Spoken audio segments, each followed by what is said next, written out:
Fits വന്നു കഴിഞ്ഞാൽ എങ്ങനെ തിരിച്ചറിയാൻ പറ്റും? കുട്ടിയുടെ 2 കൈകാലുകളും നല്ല രീതിയിൽ ഷെയ്ക്ക് ചെയ്യുന്നുണ്ടാവാം. ചില കുട്ടികൾ യൂറിൻ പാസ് ചെയ്യും. ഫെബ്രൽ സീഷർ കാണപ്പെടുന്നത് 5 മാസം മുതൽ 6 വയസ്സ് വരെയുള്ള കുട്ടികളിലാണ്.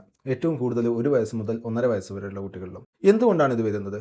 വളരുന്ന കുട്ടികളിൽ 2, 3, 4 വയസ്സുള്ള കുട്ടികളുടെ ബ്രെയിന് more of an excitable natural ആയിരിക്കും. ഇൻഹിബിറ്ററി ന്യൂറോൺസ് അത്രത്തോളം ഡെവലപ്പ് ആയിട്ടുണ്ടാവില്ല. അപ്പോൾ ചെറിയ ചെറിയ ട്രിഗർ പോലും അതിനെ എക്സൈറ്റ് ചെയ്യിപ്പിക്കും. പെട്ടെന്നുണ്ടാവുന്ന പനി, എന്തെങ്കിലും ഒരു ഇൻഫെക്ഷൻ, എന്തെങ്കിലും ഒരു ട്രോമ, ഇതൊക്കെ ബ്രെയിനിലെ നെർവ്സിനെ സ്റ്റിമുലേറ്റ് ചെയ്യുകയും അത് കൺവൾഷനിലേക്ക് മാറാം. ചെറിയ ബാക്ടീരിയൽ ഇൻഫെക്ഷൻസ് അല്ലെങ്കിൽ വൈറൽ പനികൾ, അതല്ലെങ്കിൽ ചില വാക്സിനേഷൻ ചെയ്തിട്ടുള്ള പനികൾ, എന്ത് തരത്തിലുള്ള പനിയും ഫെബ്രൈൽ കൺവൾഷന് പ്രീഡിസ്പോസിങ് ഫാക്ടർ ആവാം. ഫിറ്റ്സ് വന്നു കഴിഞ്ഞാൽ എങ്ങനെ തിരിച്ചറിയാൻ പറ്റും? കുട്ടിയുടെ 2 കൈകാലുകളും നല്ല രീതിയിൽ ഷെയ്ക്ക് ചെയ്യുന്നുണ്ടാവാം. കണ്ണ് ഒന്നുകിൽ അപ്രോളിങ്, മുകളിലോട്ട് നോക്കും, അല്ലെങ്കിൽ സൈഡിലോട്ട് നോക്കുന്ന രീതിയിലായിരിക്കും. വായിൽ നിന്ന് നുരയോ പതയോ വരാൻ സാധ്യതയുണ്ട്. ചില കുട്ടികൾ യൂറിൻ പാസ് ചെയ്യും. മോസ്റ്റ് ഓഫ് ദ ടൈം ഈ ഫെബ്രൈൽ സീഷേഴ്സ് 2-3 മിനിറ്റാണ് ഉണ്ടാവുക. 15 മിനിറ്റിലധികം ആണെങ്കിൽ അതിനെ കോംപ്ലക്സ് ഫെബ്രൈൽ സീഷർ എന്ന് പറഞ്ഞ് കുറച്ചും കൂടി നല്ല രീതിയിൽ ഇവാലുവേറ്റ് ചെയ്യണം. നമ്മൾ ഫിറ്റ്സ് കുട്ടിക്ക് വന്നെന്ന് റെക്കഗ്നൈസ് ചെയ്ത് കഴിഞ്ഞാൽ ഉടനെ തന്നെ 2-3 കാര്യങ്ങൾ ചെയ്യേണ്ടതുണ്ട്. ഒന്ന്, ഏറ്റവും ഫസ്റ്റ് ചെയ്യേണ്ടത് നമ്മൾ പാനിക്കാകാതിരിക്കുക എന്നുള്ളതാണ്.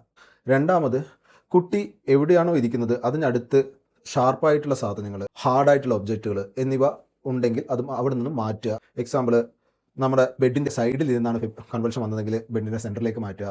ഹാർഡായിട്ടുള്ള കത്തിയോ അല്ലെങ്കിൽ ഇരുമ്പ് ദണ്ടുകളോ ഉണ്ടെങ്കിൽ അത് അവിടെ നിന്ന് മാറ്റുക. ഇത്തരം കാര്യങ്ങൾ ചെയ്യുക. നെക്സ്റ്റ്, കുട്ടിയെ ലെഫ്റ്റ് സൈഡിലേക്ക് തിരിച്ച് കിടത്തുക എന്നുള്ളതാണ്. ആ സെക്രീഷൻസ് വരുന്നത് ലങ്സിലേക്ക്, ശ്വാസകോശത്തിലേക്ക് പോകാതിരിക്കാൻ വേണ്ടിയിട്ടാണ്. മൂന്നാമത്തെ കാര്യം, കുട്ടിയെ സ്ട്രോങ് ആയി പിടിക്കുകയോ അല്ലെങ്കിൽ കൈകാലുകൾ ശക്തിയോടുകൂടി പിടിച്ച് നിർത്താൻ ശ്രമിക്കുകയോ ചെയ്യാതിരിക്കുക എന്നുള്ളതാണ്. അങ്ങനെ ചെയ്യുമ്പോൾ അത് കൂടുതൽ കോംപ്ലിക്കേഷൻസിലേക്കും tissue injury, ligament injury, bone ഇഞ്ചുറിയിലൊക്കെ പോകാൻ സാധ്യതയുണ്ട്. കൺവൾഷൻ കഴിഞ്ഞ ഉടനെയോ കൺവൾഷൻ്റെ സമയത്തോ കുട്ടിയുടെ കയ്യിൽ താക്കോല് കൊടുക്കുക, വായിലേക്ക് തുണിയിടുക, വായിലേക്ക് കൈയിടുക, അത്തരം കാര്യങ്ങൾ ചെയ്യാതിരിക്കുക. ഫെബ്രൈൽ കൺവൾഷന് ശേഷം കുട്ടിക്ക് കുടിക്കാനുള്ള പാനീയങ്ങളോ വെള്ളമോ ഭക്ഷണമോ കുറച്ച് സമയത്തേക്ക് കൊടുക്കാതിരിക്കുക. അത് ആസ്പിറേറ്റ് ചെയ്യാൻ സാധ്യതയുണ്ട്. കൺവൾഷന് ശേഷം കുറച്ച് സമയത്തേക്ക് ഒരു പോസ്റ്റ് ഇക്ടൽ സ്റ്റേറ്റ്, ചെറിയൊരു കൺഫ്യൂഷൻ അല്ലെങ്കിൽ കുറച്ചൊരു ഡ്രൗസിനെസ്, ഒരു ഉറക്കമൊക്കെ ഉള്ള ഫേസ് ഉണ്ടാവും. ആ സമയത്ത് നിങ്ങൾ കുട്ടിക്ക് വെള്ളം കൊടുക്കുകയൊക്കെ ആണെങ്കിൽ അത് ശ്വാസകോശത്തിലേക്ക് പോകാനും ആസ്പിറേറ്റ് ആവാനും സാധ്യതയുണ്ട്. ഇത്തരം കാര്യങ്ങൾ കൺവൾഷൻ വരുന്ന സമയത്ത് ശ്രദ്ധിക്കുക. ഫീവർ ഉണ്ടെങ്കിൽ കുട്ടിക്ക് ആൾറെഡി പാരസെറ്റമോൾ വീട്ടിലുണ്ടെങ്കിൽ ആ പാരസെറ്റമോൾ കൊടുക്കുക. പ്ലസ് ടെപ്പിഡ് സ്പോഞ്ചിങ്, നനഞ്ഞ തുണിയെടുത്ത് ദേഹമാകശകലം തുടച്ച് ടെമ്പറേച്ചർ കുറക്കാൻ വേണ്ടി ശ്രമിക്കുക. ഇത്രയും കാര്യങ്ങളാണ് നമ്മൾ വീട്ടിൽ വെച്ച് ചെയ്യേണ്ടത്. ഏറ്റവും അടുത്തുള്ള ഒരു ഹോസ്പിറ്റലിൽ പോയി കഴിഞ്ഞാൽ ബാക്കിയുള്ള കാര്യം ഡോക്ടർ നോക്കിക്കോളും.